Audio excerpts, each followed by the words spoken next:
So you're going to be solving for a variable. Okay, so you've solved equations with numbers, but now you only have letters. So you're going to solve to get that by itself.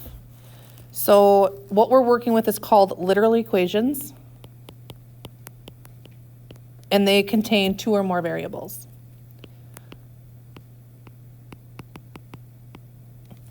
So a literal equation is an equation that contains 2 or more variables, like distance equals rate times time. That is a literal equation because there's more than one variable. There can also be numbers in there, but we're going to work a lot with just ones with letters. So remember, when you solve equations, you are doing order of operations backwards. So think PEMDAS in reverse order. So get rid of your adding and subtracting, your multiplying and dividing. Then you do exponents, and then you do any grouping symbols. And remember to remove fractions by multiplying by the reciprocal. These hints will help you. So on the first one, we're looking for W. So we want W to be alone, so we have to get rid of the L. And since you're multiplying those, you would divide both sides by L.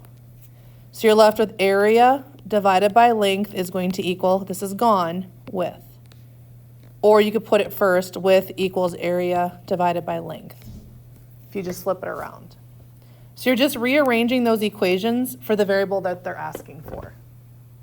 So on the next one, we have area equals base times height. So this was area of a parallelogram, or over here, and now we're doing a rectangle, now we're doing parallelogram. So for solving for h, we have to get rid of the b. So what are you going to divide by? B. So you're left with area divided by the base equals the height, or height equals area divided by base. Same thing. Okay, so now we have 45 equals a times b plus c, and we're solving for a.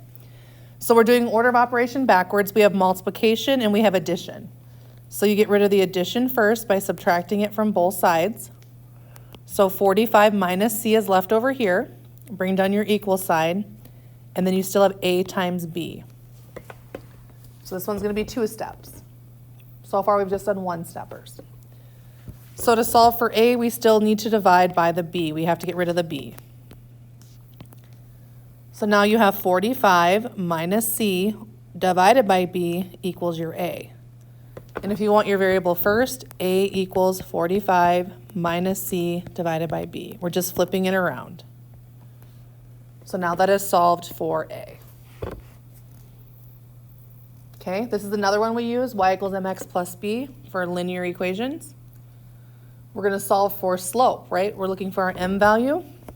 So we start by getting rid of our addition by subtracting. So y minus b equals m times x. Still looking for m, so we have to get rid of the x. So divide by x. Y minus b divided by x leaves us with m. Or m equals y minus b divided by x. That's how you find slope.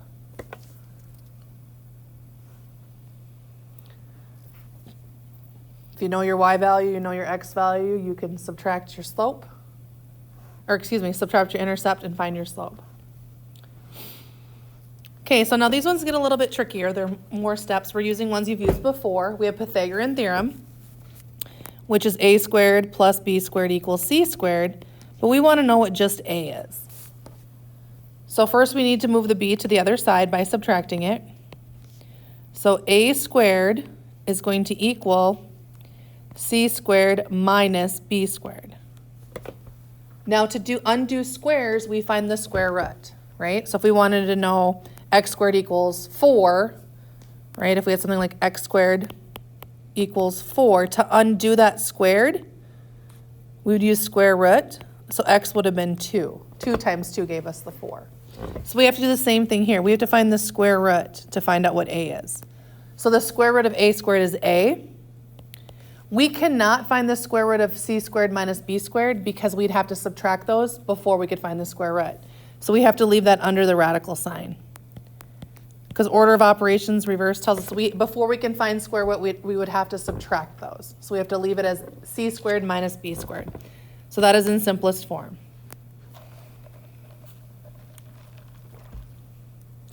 Okay, now we have volume of a sphere and we're solving for the radius, for r. I'm going to rewrite it. Volume equals 4/3 pi r cubed. Okay, remember, get rid of fractions by multiplying by the reciprocal. So take it times 3/4. So I'm going to write it as a fraction. The 3 is on the top, the v is on the top, the 4 is on the bottom, right? Numerator, denominator. If I put a 1 here, it would show you that the numerator is 3 in v and the denominators are 4 and 1. So this is gone, leaving you pi r cubed. You're multiplying the pi times the r cubed, so you divide, right? So that goes on the bottom, right here. If I'm dividing by it, it goes in the denominator, right? So that's gone. I'm going to write up here what on this side I still have r cubed. I'm going to write that first. Write my variable first. Everything else is gone. Equals 3 times v divided by 4 pi. Does that make sense? So I put it in the bottom. When you divide, it goes in the denominator. So now I have to get rid of the cubed, so I find the cubic root instead of the square root. Just like when we had like x cubed equals 8, the cubic root of 8 is 2. So we're doing this, we're finding the cubic root, but we're not going to be able to solve it because we don't know what the variables are yet.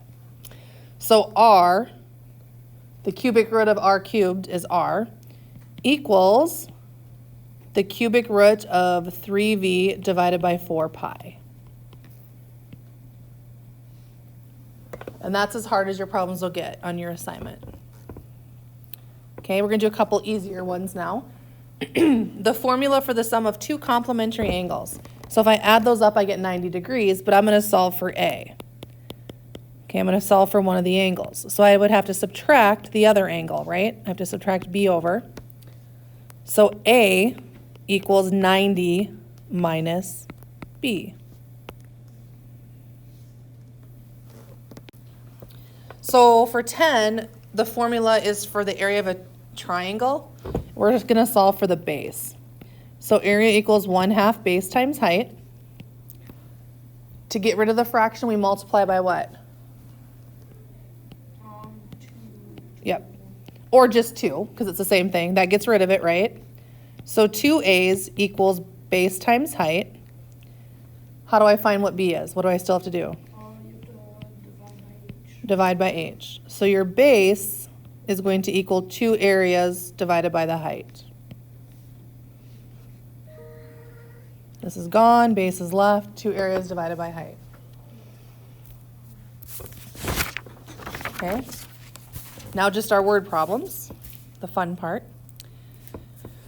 The volume of a rectangular prism is the product of length, width, and height. So volume equals length, width, height.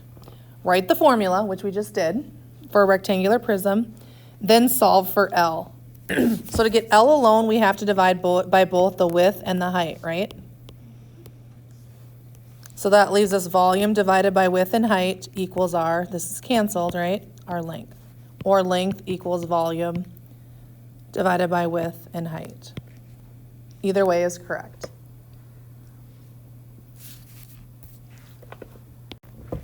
Okay, question 12. In a circle, area and circumference can be found by using the formulas area equals pi r squared and circumference equals 2 pi r, respectively. Write the formula circumference in terms of A. Your answer should not contain pi. So circumference is 2 pi r, okay?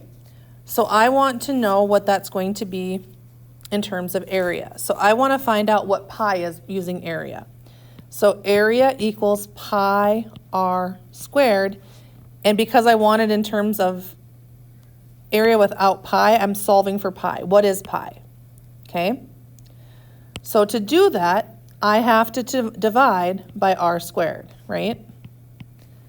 So now I have pi equals area divided by r squared. So then I can get rid of all my pi's by filling in area divided by pi, r squared. Okay? We do not want pi, so we're using C in terms of A. All right, so C is going to equal 2, but instead of pi, what do we decide we're going to put in? Area divided by radius squared, and then I still have to take it times my radius. So if I looked at this, circumference equals 2 times area times radius over radius squared, which is radius times radius, right? So these will cancel. We have a radius on the top and 2, like radius times radius on the bottom. So now we have circumference equals 2 area divided by the radius. That's as hard as it gets right there. Okay? That would be like almost a level 4, explaining that one. And then question 13, Gina paid $134.82 for the car stereo on sale for 30% off. There was also 7% sales tax on that purchase. So that's the price with the discount and the sales tax. We want to find the original price. So I'm going to use P for the original price.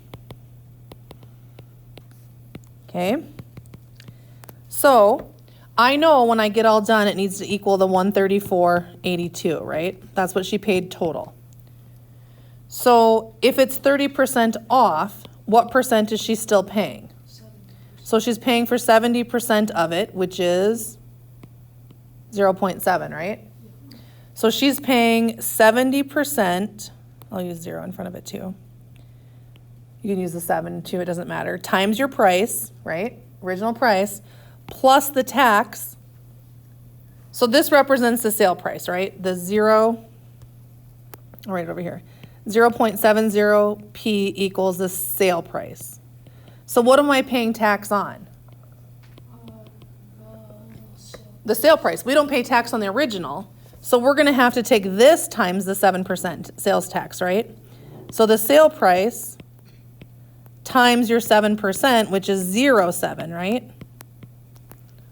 So now we just have to make that equal here and combine our like terms. So 0.70p plus, what happens when you take 0.7 times 0.7? 0.49, right? Keep bringing down what you still have, $134.82. Combine your like terms. So you have 0.749. This was a P, sorry, I forgot the P there. Don't forget the P. Because I can combine them because they're both P's. Equals 134.82. Landon?